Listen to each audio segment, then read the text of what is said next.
taxportal.excise.gos.pk।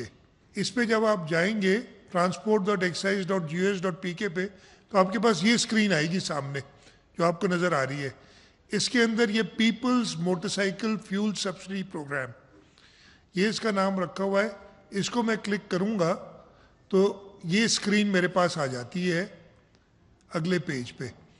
इसमें आपने दो चीज़ें डालनी है, अपना शनाख्ती कार्ड नंबर और आपकी गाड़ी का रजिस्ट्रेशन नंबर। चेक एलिजिबिलिटी, ये क्या करेगा, एक्साइज के रिकॉर्ड से जाके इसने चेक किया है और बताया कि ये अरसलान अकबर की मोटरसाइकिल है, तो अरसलान अकबर।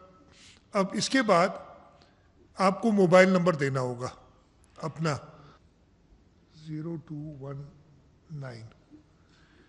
इस पे मैं ये सेंड ओटीपी करूँगा। मोबाइल नंबर लिखने के बाद ये क्लिक किया, अरसलान आपके पास फ़ोन है, ओटीपी आ गया होगा आपके पास, वेरीफाई करूँगा, अगली स्क्रीन आ जाएगी।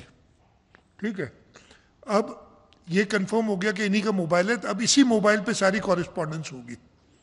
इसके बाद हमें कैसे इनको पैसे ट्रांसफ़र करने, किस अकाउंट में करने, वो IBAN नंबर होता है आपके हर एक के चेक बुक के ऊपर, उसके एन ऊपर ये 24 कैरेक्टर्स का होता है।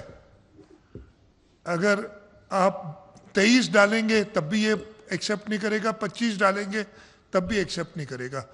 और ये बहुत इंपॉर्टेंट है कि आप दुरुस्त IBAN नंबर डालें, इसलिए कि इस अकाउंट में ये पैसे ट्रांसफर होंगे।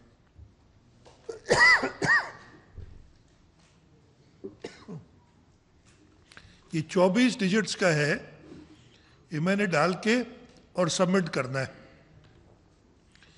जैसे ही सबमिट करूंगा तो अरसलान के फ़ोन पे एक मैसेज आ जाएगा।